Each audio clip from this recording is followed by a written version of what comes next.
అందరికీ నమస్కారం. గత వారం రోజులుగా రామ్ గోపాల్ వర్మ సినీ డైరెక్టర్ ఒకప్పుడు మంచి మంచి సినిమాలు తీసి ఒక విధంగా చెప్పాలంటే తెలుగు డైరెక్టర్ హిందీలో కూడా మంచి పేరు తెచ్చుకొని అనంతకాలంలో తర్వాత కాలంలో ఒక పిచ్చెక్కినట్టు ఒక పిచ్చి చేష్టలతో ఆ రోజు ఉన్నటువంటి సైకో ముఖ్యమంత్రి జగన్మోహన్ రెడ్డి దగ్గర చేరి వ్యక్తిగతంగా సినిమాలు తీయడం, ముఖ్యంగా చంద్రబాబు నాయుడు గారు, లోకేష్ బాబు గారు, పవన్ కళ్యాణ్ గారు వాళ్ళనే కాకుండా వాళ్ళ ఇంట్లో వాళ్ళని చూపించడం, ఒక డైరెక్టర్ అయ్యుండి ఎక్స్లో పోస్టులు పెట్టడం, అవి కూడా అసభ్యకరమైనటువంటి పోస్టులు పెట్టడం, ఇవన్నీ తెలుగు ప్రజల ఆగ్రహానికి గురైనవి. చంద్రబాబు నాయుడు గారి మీద తీసిన సినిమా ఒక్కరోజు కాదు కదా, ఒక్క షో కూడా ఇలా. ఆ రోజే ప్రజలు నిన్ను తిరస్కరించారు. తర్వాత ఎక్స్లో పోస్టులు పెట్టడం, ఇవన్నీ చేస్తున్నారు. నువ్వు దమ్ముగా ధైర్యంగా నీ మీద ఉన్నటువంటి కేసుని ఎదుర్కోవాలి, కానీ పారిపోవడం ఏంటి? ఇప్పుడు మా జిల్లా వాళ్ళు ఉన్నారు ఇక్కడ, కొడాల నాని, వల్లభనేని వంశీ, జోగి రమేష్, అవినాష్, వీళ్ళందరూ తొడలు కొట్టి మీసాలు మెలేసి గడ్డాలు బీక్కొని అధికారం పోగానే పోయారు. అసలు నువ్వు నిజంగా డైరెక్టర్ అయితే ఈరోజు వాళ్ళ మీద తీయాలి సినిమా. అధికారంలో ఉన్నప్పుడు వీళ్ళు ఏం చేశారు, అధికారం పోయినప్పుడు ఏం చేస్తున్నారు అనే సినిమా తీస్తే హిట్ అయింది. అంతేగాని కేసు పెట్టగానే పోలీసులు పారిపోయి నేనేం చేయలేదు అనే మాటలు ఇవన్నీ కూడా జనాలకి రుచించట్లా. అంటే నువ్వు తీసిన సినిమాలేంటి, నువ్వు డీ కంపెనీ పెట్టావు, బాంబేలో పెట్టావు, అవన్నీ కూడా మేము ఓకే, అక్కడి వరకు ఓకే. నువ్వు ఎప్పుడైతే జగన్మోహన్ రెడ్డి పంచన చేరి చంద్రబాబు గారి మీద సినిమాలు తీసావో ఆ దెబ్బతో రామ్ గోపాల్ వర్మ అనే ఒక వ్యక్తి డైరెక్టర్గా అవుట్డేట్ అయిపోయాడు. ఇవాళ సైకో జగన్మోహన్ రెడ్డి అనడానికి కూడా అసలు నేనైతే ఎక్కువ ఆ ఫీలింగ్, జగన్ రెడ్డి అని కూడా జగన్మోహన్ రెడ్డి అంట. జగన్మోహన్ రెడ్డి అంటాడు, మొన్న సెన్సార్ సర్టిఫికేట్ ఇచ్చింది ఇది రామ్ గోపాల్ వర్మ చంద్రబాబు గారి మీద, లోకేష్ బాబు గారి మీద తీసిన సినిమాకి సెన్సార్ సర్టిఫికేట్ ఇచ్చింది, వీళ్ళు కేసు పెట్టడం ఏంటి అన్నాడు. అసలు బుద్ధి ఉండే మాట్లాడుతున్నాడా జగన్మోహన్ రెడ్డి అని అడుగుతున్నాను. నువ్వు ఒక ముఖ్యమంత్రి చేసావు, నువ్వు ఇలాంటి విషయాల్లో మాట్లాడకూడదు. మాట్లాడుకోపోగా ఆ సినిమాని నువ్వు సపోర్ట్ చేస్తున్నావు అంటే ఆ సినిమాలో పెట్టుబడులన్నీ కూడా నీయే. చంద్రబాబు గారి కుటుంబం మీద అలా తీయడం కరెక్టా? మళ్ళీ అదేంటంటే వివేకం అనే సినిమా, వివేకం అసలు వివేకం సినిమా ఎవరిది చెప్పు? వివేకం సినిమా నిర్మాత కానీ డైరెక్టర్ కానీ చంద్రబాబు నాయుడు గారిని కానీ లోకేష్ బాబు గారిని కలిసినటువంటి దాఖలాలు ఎక్కడైనా ఉన్నాయా?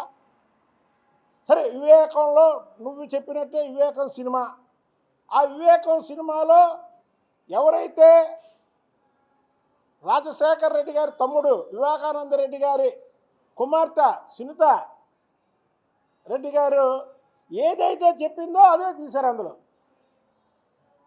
నీ సొంత చెల్లి షర్మిల గారు ఆమె ఆ వివేకానంద రెడ్డి మర్డర్ గురించి ఏం చెప్తుందో అదే తీశారు. చంద్రబాబు నాయుడు గారి మీద తీసిన సినిమా ఎవరన్నా మీ చంద్రబాబు గారి బంధువులు చెప్పారా? చెప్పండి. మీరు ఒక ముఖ్యమంత్రిగా పనిచేసి ఆ సినిమా సెన్సార్ సర్టిఫికేట్ ఇచ్చిందంటే అది ఎంత తప్పండి? చంద్రబాబు నాయుడు గారు ఏ రోజన్నా సరే ఇలాంటి విషయాల్లో వెనకేసుకొచ్చారు ఎవరినన్నా? పోనీ వివేకం సినిమా తీసిన వాళ్ళన్నా పిలిచి వాళ్ళని శాలువాతో సత్కరించారా? అరే నువ్వు నిర్మాతకేమో టీటీడీ బోర్డు మెంబర్ ఇచ్చావు, రామ్ గోపాల్ వర్మని రాజలాంఛనాలతో ఇంటర్వ్యూ ఇచ్చావు. అంటే చంద్రబాబు నాయుడు గారి ఫ్యామిలీ మీద వ్యక్తిగతంగా డ్యామేజ్ చేయాలనే ఒక తలంపుతో నువ్వు ఒక సైకోగా చేసిన పని కాదా ఇది? ఎక్కడన్నా సరే ఒక ముఖ్యమంత్రి పదవిలో ఉన్నవాడు ఏదైనా ఇలాంటి పనులు చేస్తాడా? అందుకే నీకు ప్రజలు బుద్ధి చెప్పారు. ఇవాళ నీ పార్టీ టైటానిక్ ఒకసారి కొడాలి నాని అన్నాడు, మా పార్టీ టైటానిక్ పడవలాగా ఇదైద్దని. ఇవాళ వైసీపీ అనే పార్టీ టైటానిక్ లాగా పడవలాగా మునిగిపోయింది. అందులో ఒక అమ్మాయి బతికినట్టు జగన్మోహన్ రెడ్డి ఒక్కడే ఉన్నాడు ఆ పార్టీలో, ఇంకెవరూ లేరు. ఉన్నారని అనుకుంటున్నామేమో. జగన్మోహన్ రెడ్డి ఏ టు జెడ్కి అతనే, ఎవరూ లేరు. ఊరికే ముఖం చాటేక ఊరికి అప్పుడప్పుడు వచ్చి కనిపించి ఉన్నాము అని వెళ్ళిపోతున్నారు. వాళ్ళు కూడా కొంతమంది తెలుగుదేశంలోకి, కొంతమంది జనసేనలోకి, ఇంకొంతమంది బీజేపీలోకి, కొంతమంది అయితే రాజకీయాల నుంచి విరమించుకొని మా కేసీఆర్ నాని రాజకీయాల నుంచి విరమించుకున్నాడు ఆయన. నీ దెబ్బకి మేము ఎక్కడో ఉన్నామని పిలిచి చంద్రబాబు గారు ఎంపీ సీట్ ఇచ్చి 2 సార్లు గెలిపిస్తే నీ దెబ్బకి రాజకీయాలు విరమించుకున్నాడు. అది నీ కెపాసిటీ. నువ్వు ఇవాళ రామ్ గోపాల్ వర్మ సినిమాని సెన్సార్ సర్టిఫికేట్ ఇచ్చిందని చెప్పడం మాత్రం దుర్మార్గం. ఇలాంటి చర్యల్ని ప్రజాస్వామ్యంలో ఎవరు ఒప్పుకోరు. నువ్వు అవినీతికి బ్రాండ్ అంబాసిడరు. ఆంధ్రప్రదేశ్ తెలుగు వారి పేరు చెప్తే అన్న నందమూరి తారక రామారావు గారు పౌరుషం, తెలుగువారి ఖ్యాతిని పెంచాడనే గుర్తొస్తుంది. తెలుగువారి పేరు చెబితే చంద్రబాబు నాయుడు గారు డెవలప్మెంట్, అభివృద్ధి, ఆ రాష్ట్రాన్ని ఎలాగ అభివృద్ధి చేశాడో గుర్తొస్తుంది ప్రపంచ దేశాల్లో జగన్మోహన్ రెడ్డి అనగానే ఆంధ్రప్రదేశ్కి అవినీతికి ఒక బ్రాండ్ అంబాసిడర్ అనేది వస్తుంది. ఇవాళ నువ్వు చేసినటువంటి అవినీతి ఎక్కడ దాకా వెళ్ళిందంటే అమెరికా దాకా పాకింది. అమెరికాలో ఉన్నటువంటి తెలుగు ప్రజలు ఇవాళ నీ గురించి తలదించుకునే పరిస్థితి వచ్చింది. నువ్వు ఈ రాష్ట్ర పరువు ప్రతిష్టలు ఆఖరికి అమెరికా తీసుకెళ్ళి నాశనం చేసావు. ఆ ఫ్రస్ట్రేషన్లో నువ్వేం మాట్లాడుతున్నావు నీకేం అర్థం కావట్లా. ప్రభుత్వಕ್ಕೆ 10 రోజులు 15 రోజులు అయింది ఢిల్లీ వెళ్ళి ప్రభుత్వాన్ని రద్దు చేయమంటాడు. అసలు పిచ్చోడా మంచోడా మాకు అర్థం కాల. 15 రోజులు పోటీ, నెల రోజుల లోపు హైయెస్ట్ అయితే రాష్ట్రపతి దగ్గరికి వెళ్ళి ప్రభుత్వాన్ని రద్దు చేయమంటే ఆఖరికి మీడియా కూడా పట్టించుకోవాలి. ఇదేరా బాబు, ఇప్పుడు మేము వెళ్తే మమ్మల్ని పిచ్చోళ్ళు అనుకుంటారు, దీన్ని కానీ టెలికాస్ట్ చేస్తే అని. అరే సోషల్ మీడియాలో చంద్రబాబు గారి గురించి, చంద్రబాబు గారి లోకేష్ బాబు గారి గురించి, ఇంట్లో వాళ్ళ గురించి, అలాగా మీడియా యాజమాన్యం గురించి కొన్ని మీడియాలు, ఇప్పుడు ఎవరైనా ఒకటే మీడియా యాజమాన్యం, వాళ్ళు మమ్మల్ని ఒకరోజు మేము మంచి చేస్తే మంచి చూపిస్తారు, చెడు చేస్తే చెడు చూపిస్తారు. మేము ఒకవేళ మా మీద తప్పు చూపిస్తే సార్ అది కాదు ఇదండి, ఇది కాదండి అదండి అని చెప్పాలి, క్లారిఫికేషన్ ఇవ్వాలా. అంతేగాని సోషల్ మీడియా స్వేచ్ఛ అంటే ఏం స్వేచ్ఛ చెప్పండి? సోషల్ మీడియా స్వేచ్ఛ అంటే సోషల్ మీడియాలో ఒక మంచి చూపించడానికి సోషల్ మీడియా, అంతేగాని ఒక 1000 మందికి ఉద్యోగాలు పీటీఎం ఇది ఇచ్చి దానికి రచయితలను యాడ్ చేసి రాసేవాళ్ళని యాడ్ చేసి కుటుంబాల గురించి తప్పుడుగా ప్రచారం చేయడం సోషల్ మీడియా స్వేచ్ఛ. సోషల్ మీడియా అనే స్వేచ్ఛని భంగం కలిగిస్తున్నామా? ఇవాళ ఎంతమంది తెలుగుదేశం పార్టీ నాయకులు కానీ, కార్యకర్తలు కానీ, లేదా చంద్రబాబు గారు కానీ, చంద్రబాబు గారు వెనకాతలు ఉన్న వాళ్ళ మీద ఎంతమంది ఎన్ని కుటుంబాల మీద నువ్వు వ్యక్తిగతంగా సోషల్ మీడియాలో పెట్టావు? మా తెలుగుదేశం పార్టీ సోషల్ మీడియా ఏ రోజు ఎవరిని పెట్టదే. ఇవాళ రామ్ గోపాల్ వర్మ పెట్టినటువంటి ఎక్స్లో పోస్టులు ఎక్కడి నుంచి వచ్చినాయి? జగన్మోహన్ రెడ్డి ఖాతాలోంచి వచ్చినాయి. జగన్మోహన్ రెడ్డి తాలూకా అకౌంట్లోంచి వచ్చినాయి. అయ్యా రామ్ గోపాల్ వర్మ, నీకు మంచి స్టోరీ కావాలంటే మా జిల్లా రాజకీయాన్ని ఇస్తానే. 2019 టు 2024 డిసెంబర్ అంటే ఈ నెలాఖరు కాక పెడదాం. 2019లో ఈ జిల్లాలో ఉన్న వైసీపీ నాయకులు ఎలా విరవేగారు, తెలుగుదేశం ప్రభుత్వం వచ్చాక ఎలా తీశారు అని చెప్పడానికి మంచి కామెడీ ట్రాక్ ఉన్న సినిమా నీకు దొరికింది. అయితే వాస్తవాలది, మేము వాస్తవాలు చెప్పేది. ఒకసారి నన్ను అన్నావు, నేను వంశీని నానిని మీకు దమ్ముంటే బెంజి సెంటర్కి రండి, తాడో పేడో తెలుసుకుందాం, కొట్టుకుందాం అంటే వంశీ అన్నాడు. మీడియా వాళ్ళు అడిగితే ఏంటంటే వెంకన్న గారు అన్నారు కదా వెళ్తారా, వెంకన్న అన్నాడు వెళ్తారా అంటే, అంటారండి పోలీసులు వస్తారు కదండి, ఆపేస్తారు వాళ్ళని, మమ్మల్ని ఆపేస్తారు, ఏం జరగదు కదా అన్నాడు.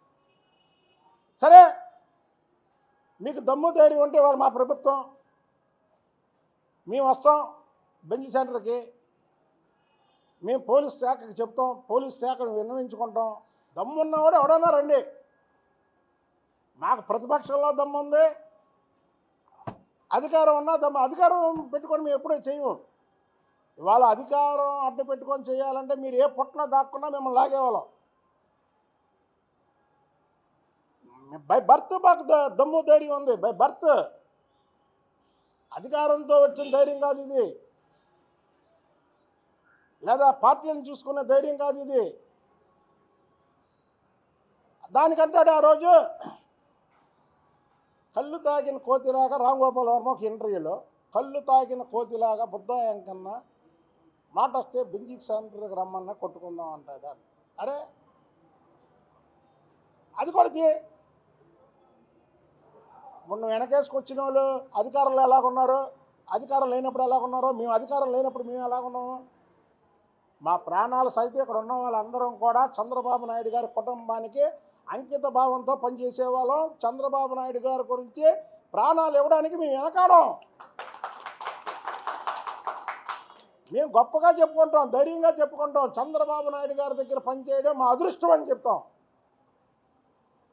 చంద్రబాబు నాయుడు గారి దగ్గర పనిచేయడం అంటే మేమే కూలి పని చేయట్లా, ఆయన చేసే ఆదర్శాలు మేము చేస్తున్నాం. మేము దమ్ముగా ధైర్యంగా చెప్పుకుంటాం. ఇవాళ ఏరి అధికారంలో మాట్లాడిన వాళ్ళు ఏరి దాని మీద సినిమా బాగుంటుంది. రామ్ గోపాల్ వర్మ మంచి కామెడీ ట్రాక్ ఉంటుంది నీకు. అంతేగాని చంద్రబాబు నాయుడు గారి మీద వాళ్ళ కుటుంబం మీద సినిమాలు తీసి ఎక్స్లో పోస్టులు పెట్టడం అనేది చాలా తప్పు. నువ్వు పోలీసుల ముందుకు వచ్చి వాస్తవాలు వివరించి, నీకు ఎవరు సినిమాలు తీపిచ్చారు, నీతో ఎవరు పోస్టులు పెట్టించారు, ఇవన్నీ వాస్తవాలు చెప్పించు. మేము చెప్తున్నాం కదా, ఒకప్పుడు నువ్వు గ్రేట్ డైరెక్టర్,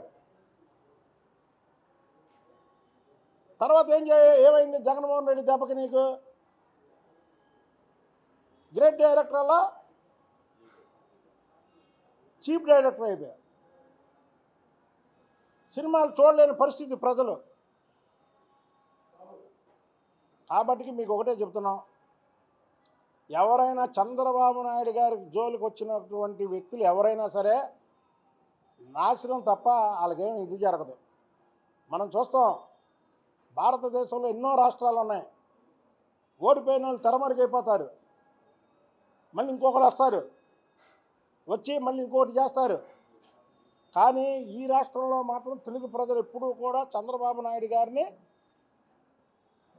నమ్మకంతోనే ఉంటారు. చంద్రబాబు నాయుడు గారి పరిపాలన కావాలనుకుంటారు. చంద్రబాబు గారు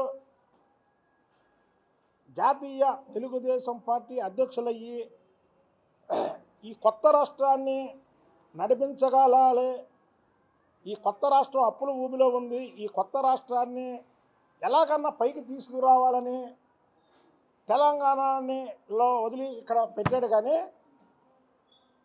ఆయన దృష్టి ఇక్కడితో పాటు తెలంగాణలో కూడా పెడితే 2018లో తెలంగాణలో కూడా తెలుగుదేశం పార్టీ అధికారంలోకి వచ్చేది.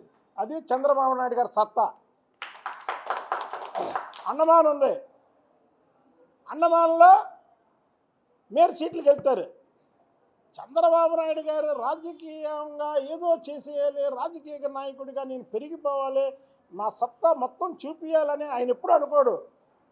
ఒక విజన్తో ఒక పాడైపోయిన దాన్ని బాగు చేయాలి అనే సంకల్పంతో వెళ్తాడు. కానీ ఇవాళ చంద్రబాబు నాయుడు గారు ఇతర రాష్ట్రాల్లో పోటీలకి పెట్టినా సరే గెలిచే పరిస్థితి. చంద్రబాబు నాయుడు గారి విజన్ అలాంటిది. చంద్రబాబు నాయుడు గారికి ఉన్నటువంటి వ్యక్తిగత ఇమేజ్ అలాంటిది. ఆ ఇమేజ్ని డ్యామేజ్ చేయడానికి జగన్మోహన్ రెడ్డి ఇలాంటి రామ్ గోపాల్ వర్మల్ని వాడుకున్నాడు. వాడుకుంటే జనాలు తెలుసు కదా చంద్రబాబు నాయుడు గారి క్యారెక్టర్, వాళ్ళ కుటుంబం గౌరవ ప్రతిష్టలు ప్రజలకు తెలుసు. మీరు ఎంత చేస్తే వాళ్ళు వింటారు. వివేకం సినిమా గురించి మాట్లాడినటువంటి జగన్మోహన్ రెడ్డి అదే తండ్రికి కూతురు కంటే గొప్ప ఎవరయ్యా? వివేకానంద రెడ్డి కుమార్తె చెప్తుంది కదా. వివేకానంద రెడ్డి కుమార్తె చెప్పిందా లేదా చెప్పండి జగన్మోహన్ రెడ్డి గారు. షర్మిల గారు చెప్పిందా లేదా? ఎవరు చంపారు, ఎలా చంపారు? అందరూ షర్మిల గారికి జగన్మోహన్ రెడ్డికి ఆస్తులు కూడా అనుకుంటారు. కాదు, ఎందుకంటే ఆ రెండు పార్టీలకు చెందిన వ్యక్తిగా నేను చెప్తున్నా. వివేకానంద రెడ్డి వచ్చిన తర్వాతే వీళ్ళకి తేడాలు వచ్చినారే. సొంత బాబాయ్ని అలా చంపించడం కరెక్ట్ కాదని. చంపిన వ్యక్తులు ఎవరో తెలుసు, చంపించిన వ్యక్తులు ఎవరో తెలుసు, ఏ ముద్దాయిని కూడా అరెస్ట్ చేయట్లేదు అనేది అక్కడి నుంచి వచ్చిన తేడా. కాబట్టి జగన్మోహన్ రెడ్డి సైకో బుద్ధులు పోవాలి. వైసీపీ టైటానిక్ నావ లాంటిది. అందులో షిప్పు, టైటానిక్ షిప్పు, అది దాంట్లో పడవనా షిప్, అది Titanic ship. Titanic ship YCP party మునిగిపోయింది. అందులో టైటానిక్ సినిమాలో ఒక హీరోయిన్ బతికిద్ది. ఈ పార్టీలో ఒక జగన్మోహన్ రెడ్డి ఉన్నాడు. ఆఖరి బాలినేని శ్రీనివాసరెడ్డి నీ కుటుంబానికి ఎంతో దగ్గరైనటువంటి వ్యక్తి. ఆ రోజు మంత్రి పదవి కూడా వదులుకొని నీ వెనకాతలు వచ్చినటువంటి వ్యక్తి. నీ గురించి ఎమ్మెల్యేగా రాజీనామా చేసినటువంటి వ్యక్తి. అలాంటి వ్యక్తి కూడా నిన్ను చీకొట్టి బయటకు వచ్చేసాడంటే ఇంకెందుకయ్యా నీ పార్టీ? ఇంకెందుకు నీ పార్టీ? ఇంకెందుకు? ఈరోజు ప్రెస్ మీట్ పెట్టడానికి కూడా మెయిన్ కారణం ఏంటంటే నీ మీద రామ్ గోపాల్ వర్మ తీసిన సినిమాకి సెన్సార్ సర్టిఫికేట్ ఇచ్చారంటే నువ్వు నీ ప్రోద్బలంతోనే తీపిచ్చావని నేను చెప్పడానికి ఇది పెట్టా. చంద్రబాబు నాయుడు గారి జీవితంలో ఎక్కడన్నా చెడు జరిగితే దాన్ని వెనకేసుకొచ్చినటువంటి దాఖలాలు ఎక్కడైనా ఉన్నాయో చెప్పండి. ప్రజలు కూడా ఇవన్నీ గమనించాలని తెలియజేస్తూ సెలవు తీసుకుంటున్నా. జై హింద్.